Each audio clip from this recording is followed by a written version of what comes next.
নমস্কার, দেখছেন কলকাতা টিভি। আপনাদের সঙ্গে রয়েছি আমি ঋষিকেশ। শুরু করছি সংবাদ সারাদিন। শুরুতেই যে খবরের দিকে নজর রাখবো, বিজেপিতে যোগ দেয়া ইস্তক অর্জুন সিং একের পর এক আক্রমণ করে যাচ্ছে তৃণমূল কংগ্রেসকে। আর এবার বললেন যে এবার তারা এই নির্বাচনে তারা 35টি আসন পাবে, 25-এ তৃণমূল কংগ্রেসটাই উঠে যাবে, 26 সালে রাজ্যে রাষ্ট্রপতি শাসন জারি হবে, এমনটাই কিন্তু বিস্ফোরক মন্তব্য করেছেন অর্জুন সিং। 29-এর পর এক দেশ এক ভোট, 26-এর পর বাংলায় রাষ্ট্রপতি শাসন, বিস্ফোরক দাবি অর্জুন সিং এর। এবারেই 35টি আসন পাবো, 25-এর পর তৃণমূল দলটাই আর থাকবে না, এবারেই 35টি আসন পাবো, এমনটাই দাবি করছেন অর্জুন সিং। বিজেপিতে যোগ দেয়া ইস্তক তিনি একের পর এক আক্রমণ করছেন তার প্রাক্তন দল তৃণমূল কংগ্রেসকে। কি বলেছেন অর্জুন সিং শোনাবো। আরও দুটো কর্মী আছে, তারা দেওয়াল লিখছিল, ওই চুন লাগাচ্ছিল, দেওয়াল লিখছিল। তাকে ওই বীজপুরে বনি রায়, ওর ভালো নাম কি রে, অভিজিৎ রায়, একটা নোটোরিয়াস ক্রিমিনাল, যে কিছুদিন আগে আরপিএফকে পিটিয়েছিল। রেল মন্ত্রীকেও আমি কমপ্লেন করব, আরপিএফকে মেরেছিল, রেলের জমি দখল করে পুকুর কেটে ওখানে মাছ চাষ করে, খুনি আসামি একটা। এই সৈকত ভোয়াল মার্ডার কেসেও এর নাম ছিল। আর ওখানকার বিধায়ক সুবোধ অধিকারী, তার ভাই,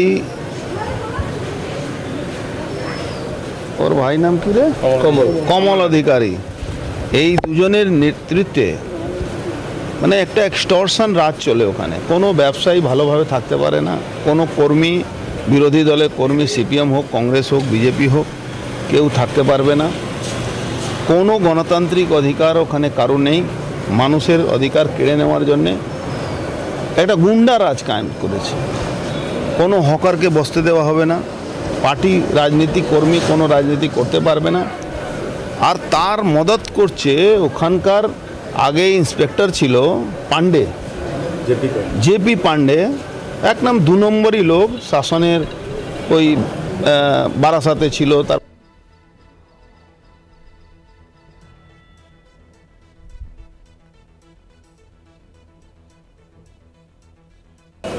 one nation one vote declare হচ্ছে, প্রায় 29 থেকে হবে।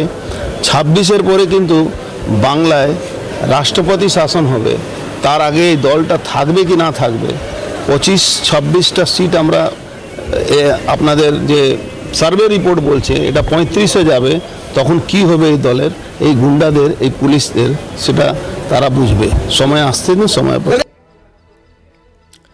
অর্জুন সিং তিনি নদিয়াতে গিয়ে এই দাবি করেছেন যে 25-এর পর তৃণমূল দলটাই উঠে যাবে, 26-এ এ রাজ্যের রাষ্ট্রপতি শাসন হয়ে যাবে, জারি হয়ে যাবে, আর 29-এ এক দেশ এক ভোট, এমনটাই বিস্ফোরক দাবি করেছেন অর্জুন সিং।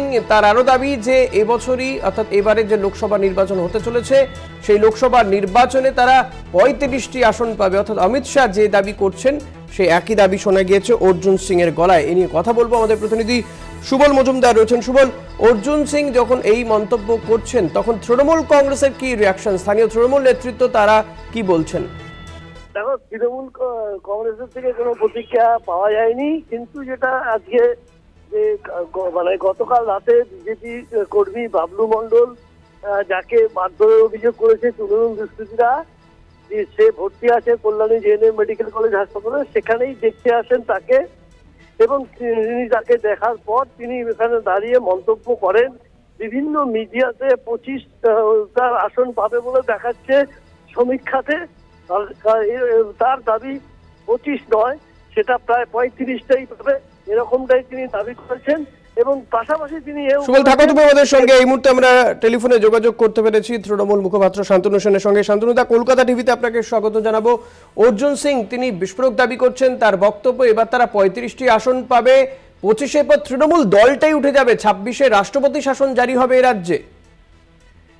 10ই মার্চের আগে অবধি তো তিনি উল্টো কথা বলতেন, আর 10ই মার্চে টিকিট ঘোষণা হওয়ার পর সেখানে তার নাম না থাকায় সঙ্গে সঙ্গে নীতি আদর্শ জলাঞ্জলি দিয়ে আবার বিজেপির কাছে আত্মসমর্পণ করে আবার বিজেপি হয়ে তিনি এখন গান গাইছেন, যেহেতু তিনি বিজেপির কাছে নিজেকে সমর্পণ করেছেন। তারা কটা সিট পাবে তারা নিজেরাই বুঝে উঠতে পারছে না। প্রধানমন্ত্রী এসে বলছে আমাকে 42টা চাই, অমিত শাহ এসে আগের বার বলে গেল 35টা চাই, তারপরে এবার বলছে আমার 25টা চাই। এই নিয়ে আবার আরেক রকম কথা বলছেন। আসলে ওরা নিজেরাও জানে যে ওদের আসন সংখ্যা 2 অক্ষরে পৌঁছবে কিনা সেটা তারা নিজেরাই জানে না।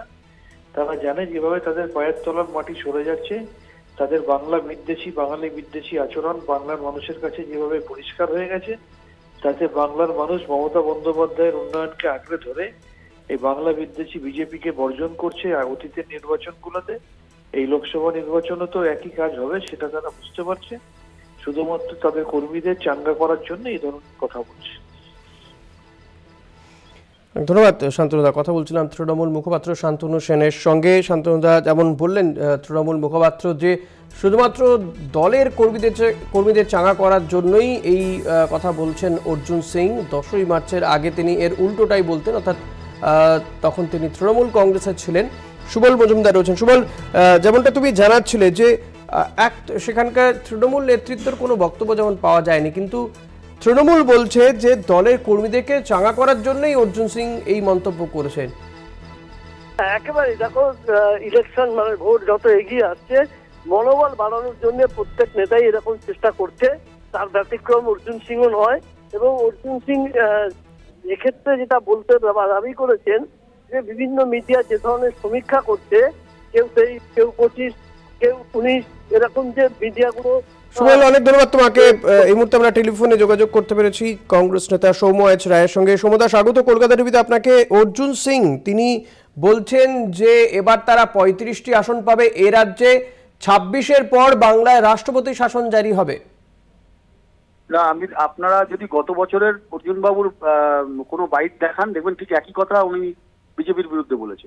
আসলে এনার সুবিধা হচ্ছে যে বছর বছর দল পাল্টান, তো বছর বছর মানে দলের নামটা শুধু পাল্টে যায়, বক্তৃতাটা সব একই থাকে। তৃণমূল দল কার্যত যে কাজ করছে তাতে মানুষ ওকে ছুঁড়ে ফেলে দেবে গণতান্ত্রিক পদ্ধতিতে। তার জন্য এইসব কথাবার্তা অর্জুন বাবুদের মুখে মানায় না। আপনি যখন ব্যারাকপুরের মানুষকে, বরাকপুরের বিজেপির বিরুদ্ধে আমাদের চরম লড়াই থাকতে পারে, আদর্শগত লড়াই থাকতে পারে, বিজেপি ওটা অন্য দল, আমরা তার চরম বিরোধিতা করি, কিন্তু আপনি ব্যারাকপুরের মানুষকে ঠকিয়ে যখন তৃণমূলের কাছে গেছিলেন 1 বছর আগে, চরিত্রগতভাবে রাজনৈতিকভাবে কি তৃণমূল কংগ্রেস তখন কি ধোয়া তুলসী পাতা ছিল? তখন মনে ছিল না তৃণমূল কংগ্রেসটা এই অবস্থা পশ্চিমবাংলায়, চুরি, দুর্নীতি, খুন, লুটপাট, সেই দলে তো খুব সুন্দর পতাকা ধরে আপনি বাইপোর সঙ্গে গিয়ে ঘর করেছেন। এখন টিকিট খায়নি বলে হঠাৎ মনে হচ্ছে বিজেপি খুব ভালো। আসলে অর্জুন বাবুদের দেখে আমাদের পরিষ্কার মনে হয় যা তৃণমূল তাই BJP, political DNA of both the parties are same. এইসব কথা শুনে আমাদের কি লাভ? বাংলার মানুষ সব জানে। বেশ, ধন্যবাদ সৌম্যদা। কথা বলছিলাম কংগ্রেস নেতা সৌম্য এইচ রায়ের সঙ্গে। সৌম্যদা যেমনটা বললো, অর্থাৎ কংগ্রেসের পক্ষ থেকে যেটা বলা হচ্ছে যে যাহা তৃণমূল তাহাই বিজেপি, অর্থাৎ অর্জুন সিংদের এই ধরনের মন্তব্যের কোনো গুরুত্ব নেই।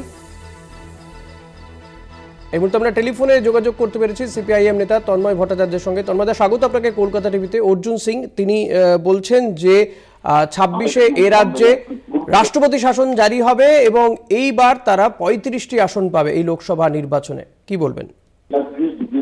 অর্জুন সিং তৃণমূল থেকে বিজেপিতে গেছেন এটা আমি জানতাম।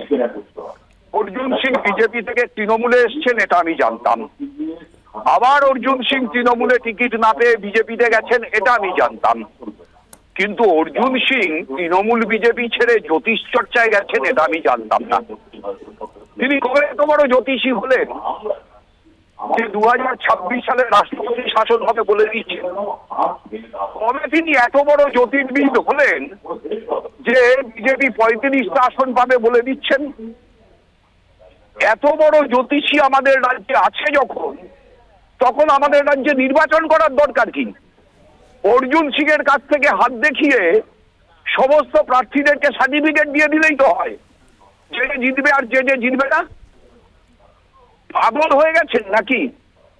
ভারতীয় জনতা পার্টি ইলেকটোরাল বন্ড থেকে যে টাকা চুরি করেছে, সে কোটি কোটি টাকা তারা নিয়েছে, তার জবাব মানুষ এবার নির্বাচনে দেবেন।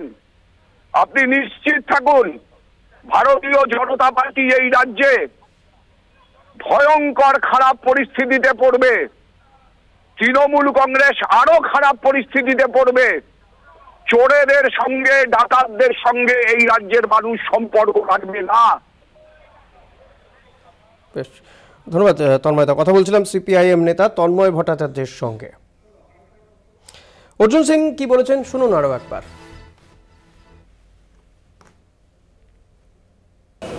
One nation one vote declare হচ্ছে, প্রায় 29 থেকে হবে। 26-এর পরে কিন্তু বাংলায় রাষ্ট্রপতি শাসন হবে। তার আগে এই দলটা থাকবে কি না থাকবে, 25-26টা সিট আমরা আপনাদের যে সার্ভে রিপোর্ট বলছে এটা 35-এ যাবে। তখন কি হবে এই দলের, এই গুন্ডাদের, এই পুলিশদের, সেটা তারা বুঝবে। সময় আসতে দিন, সময়